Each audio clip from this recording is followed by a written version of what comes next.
Roncador, no caminho do despertar. Primeira parte. A história do Vale do Araguaia. Vamos voltar no tempo para entendermos como surgiu a região do Vale do Araguaia. Afinal, as cidades aqui formadas são resultado de interesses particulares e governamentais, bem como de lutas de homens e mulheres destemidos que nos antecederam. As entradas e as bandeiras do século XVII e XVIII. O Araguaia não nasceu do acaso. Interesses nacionais e até mesmo internacionais estiveram sempre presentes nos primórdios da ocupação e desenvolvimento desta região. Voltando aos séculos XVII e XVIII, a história narra que foram formadas dois tipos de expedição para explorar o Brasil ainda desconhecido. As chamadas entradas, um grupo organizado e apoiado pelo governo português, e as chamadas bandeiras, grupos criados por particulares. A primeira buscava expandir o território no país e fora responsável pelo povoamento dos estados de Minas Gerais, Rio Grande do Sul e a descoberta do ouro em Minas Gerais, Goiás e no Mato Grosso. A segunda buscava metais preciosos e a apreação de índios para vendê-los como mão de obra barata no mercado escravagista. Ambas foram responsáveis pela interiorização do país. Desde as entradas e as bandeiras, essa região atraía gente de vários lugares do Brasil em busca do ouro e de índios.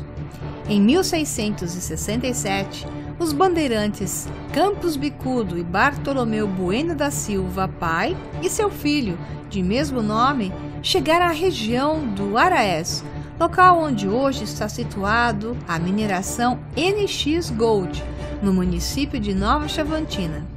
Também atraído pelo ouro, mais tarde Amaro Leite Moreira partiu da província de São Paulo, atravessou o Rio das Mortes e chegou à Cachoeira da Fumaça, situada no município de Novo São Joaquim. Amaro Leite e seus homens encontram vestígios de ouro num córrego que denominaram de Santo Antônio e resolveram ali se fixar.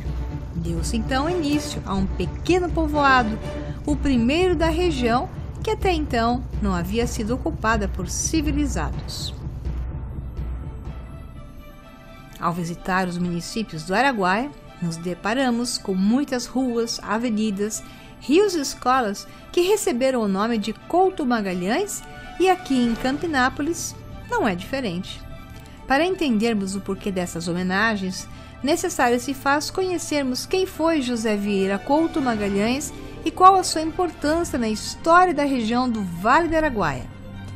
Mineiro de Diamantina, Minas Gerais, Couto Magalhães nasceu em 1837. No ano de 1862, foi empossado presidente da província de Goiás, época em que empreendeu a sua primeira viagem de exploração nos sertões do Brasil Central. Seu sonho era interligar a sua província com outros centros urbanos mais desenvolvidos para viabilizar o desenvolvimento das cidades isoladas do território brasileiro. Como na época as viagens eram feitas por animais de carga, o transporte era muito demorado. Pouca carga podia ser transportada nas viagens e, além disso, os custos eram muito altos.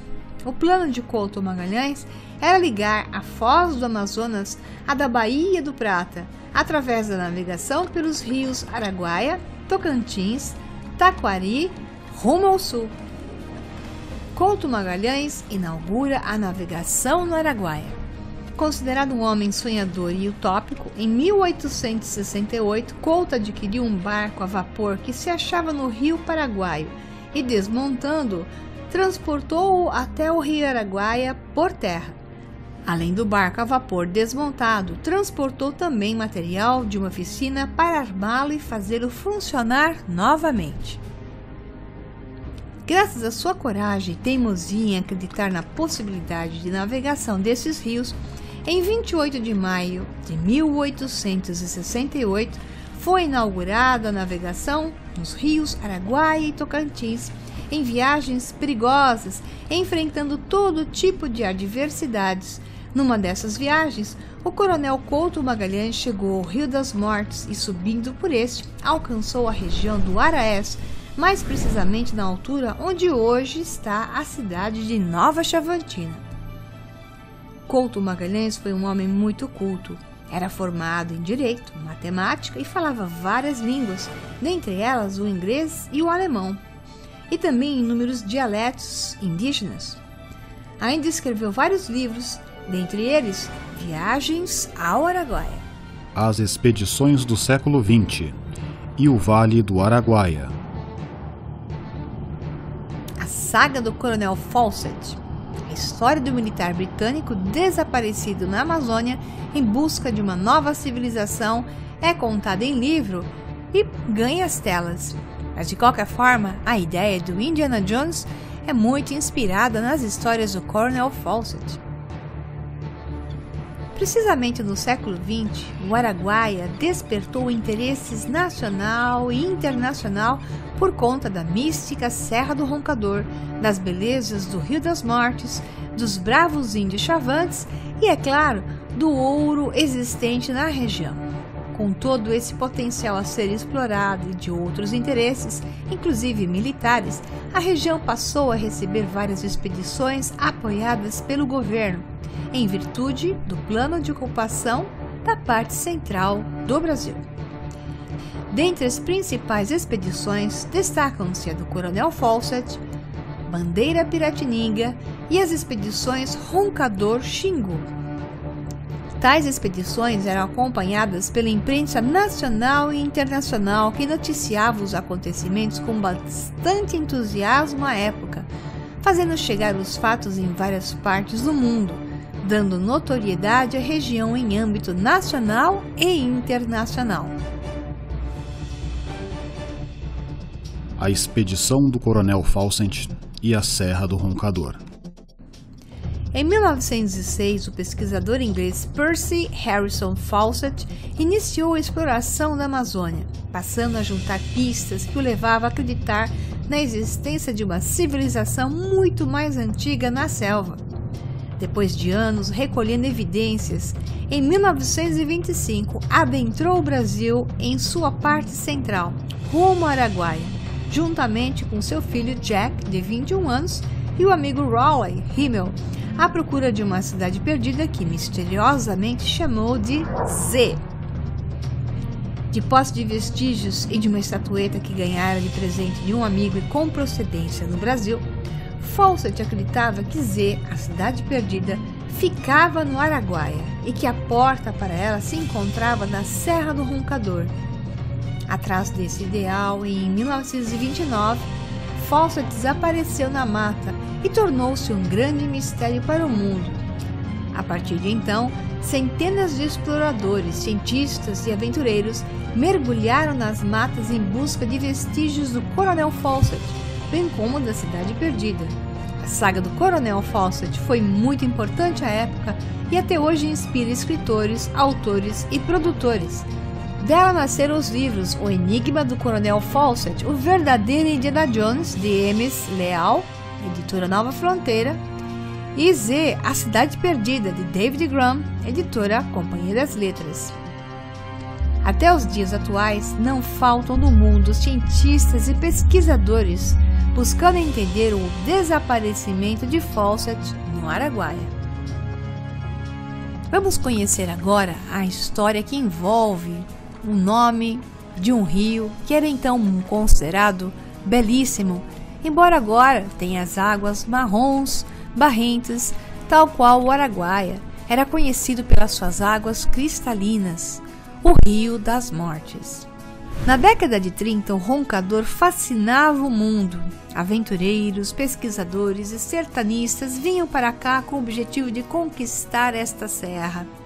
Em 1938, foi organizada uma expedição com o mesmo objetivo e recebeu o nome de Bandeira Piratininga. Essa expedição partiu de São Paulo, chegou a Anápolis, cidade que posteriormente influenciou o nome do município de Campinápolis. Depois alcançou o Rio Araguaia e por fim o Rio das Mortes. Foi essa expedição que olhou primeiro com bons olhos para as belezas do Rio das Mortes, através do sertanista e chefe da expedição Piratininga, Willy Aureli, que escreveu em seu livro O Roncador. Rio das Mortes, nome sombrio, mas que não corresponde à fantasia de todos. Jamais a mente humana poderá fazer ideia real da majestade deste curso de água cristalina e pura. Pintor algum sonhou fixar na tela paisagem tão maravilhosa. Se o Araguaia é belo, o Rio das Mortes é esplêndido. Nunca julguei nesta minha vida de peregrinações espetáculos como que deliciaram os meus olhos. Willy narra ainda em seu livro que o rio recebeu este nome devido a uma carnificina praticada pela bandeira de Antônio Pires de Campos no ano de 1683, onde foram trucidados os índios Carajás e Araés. Expedição Roncador Xingu, Fundação Brasil Central e a Marcha para o Oeste.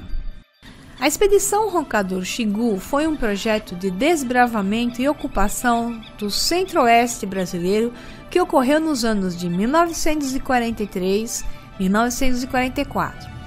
No dia 3 de junho de 1943, o governo brasileiro, através de Getúlio Vargas, editou a Portaria 077, criando e organizando a Expedição Roncador Xingu, que foi comandada pelo coronel Flaviano de Matos Vanik, cujo objetivo era ocupar os espaços vazios do território brasileiro, haja vista que estava em curso a Segunda Guerra Mundial e os países Japão e Alemanha alimentavam a teoria do espaço vital, que lhes dava o direito de ocupar as terras ainda não exploradas de qualquer país do planeta, alegando que essas terras deveriam estar nas mãos de países que tivessem condições de explorá-las para o bem comum de todos. Com esse pensamento alimentado pelas potências mundiais, o governo brasileiro se preocupou em fixar homens civilizados na região centro-oeste e estabelecer nela uma base militar capaz de dar sustentação a uma possível mudança da capital do país, do Rio de Janeiro, para o interior do Brasil. Esse objetivo pode ser evidenciado no decreto de número 5.801, de 8 de setembro de 1943, que considerou a Expedição Roncador Xingu de interesse militar, e no decreto de número 5.878, de 4 de outubro de 1943, que criou a Fundação Brasil Central. A partir de então, nasceu o movimento Marcha para o Oeste, um plano de imigração das pessoas para o centro do país. A Expedição Roncador Xingu ficou na história como sendo uma das maiores aventuras do século XX, e 3 irmãos marcaram esse período da história nacional: Leonardo, Cláudio e Orlando Vilas Boas. A história do Araguaia faz com que cada município da região seja grande no contexto histórico. Conheçamos agora a história de Campinápolis. Campinápolis é, em potencial, uma fonte de turismo em virtude de ter no município reserva indígena, que é ocupada pela etnia Chavante.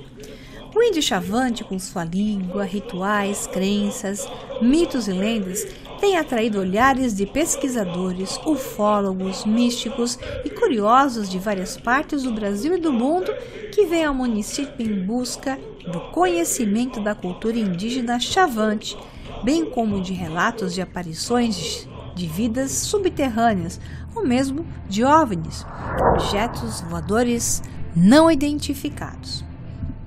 A misteriosa caverna de Campinápolis, ao lado da Lagoa Encantada, que, segundo os índios Chavantes, é considerada Lagoa Sagrada. Segundo o cacique pajé José Luiz, essa caverna era a entrada para mundos subterrâneos, onde portais se abrem para que esse acesso fosse possível. Mas por volta dos anos 50, alguma coisa aconteceu que fechou essas entradas. Visivelmente, uma entrada estava no final da caverna, bem ao fundo dela, onde ela começa a triangular. Outro portal na sua parede direita e outro na parede esquerda. De fato, é nítido que ali haviam passagens que foram fechadas com tamanha precisão que aparentam até serem fechamentos naturais da própria rocha. É dito que alguns que passam por essas portas nunca mais voltam e que elas são entradas de mundos intraterrenos. Muitos índios chavantes declaram que viram várias luzes e até objetos voadores não identificados saírem e entrarem na Lagoa Encantada.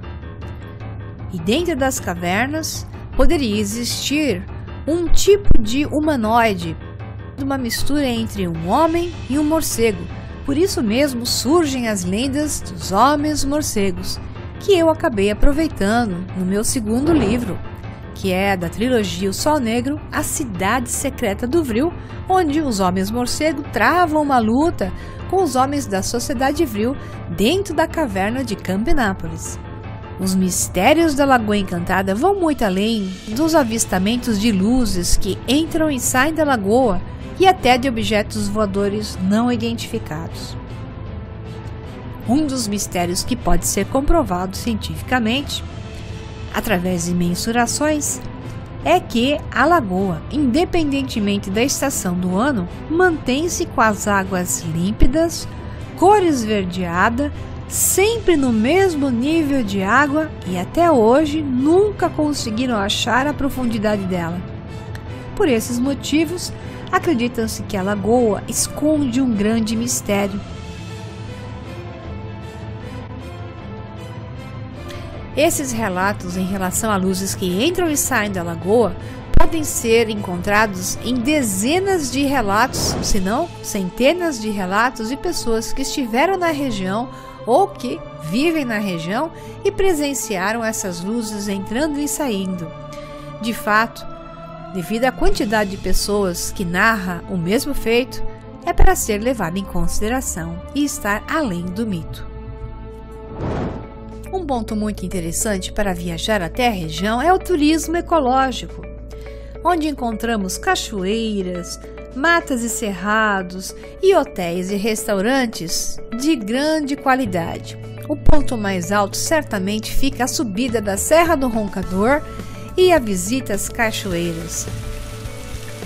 Vivência essa que fará com que você vá desde o desfrute até uma experiência mística e especial.